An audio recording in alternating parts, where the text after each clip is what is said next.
On Friday, the Board of Trustees for Bowling Green State University will be holding its, actually beginning Thursday and Friday, they will have committee meetings and their formal board meeting. The mayor of Bowling Green and I intend to be present. The decision will be made at that time concerning their participation in the spectrum auction, which affects the future of WGBU.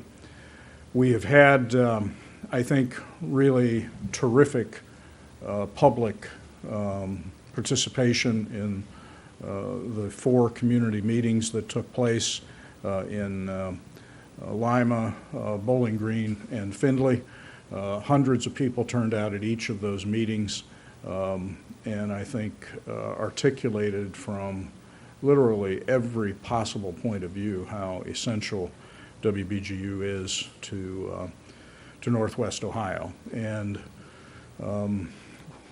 as mayors, also the mayor of Findlay would be also joining us, but she's in Japan right now, so she's not going to be able to fly back just for this event. But Mayor Richards and I, Mayor Edwards and I will be there for both the committee meetings in the morning when this will first come up, and then for the formal board meeting in the afternoon.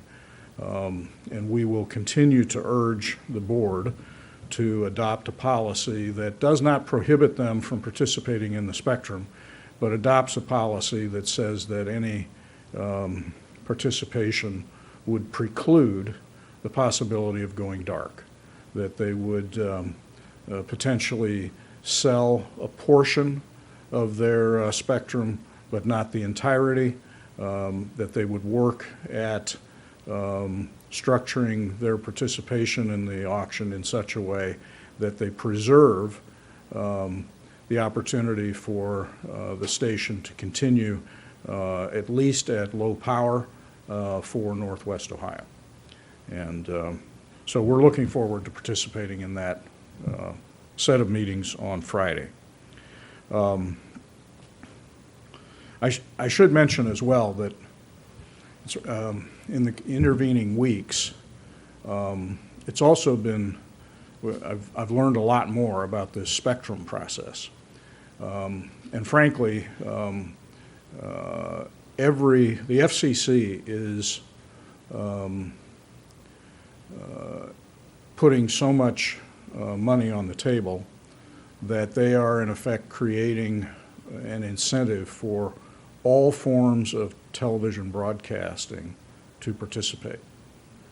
And I have a concern that we may need to step up and articulate the same level of support for the other TV offerings that we have in our community that are broadcast.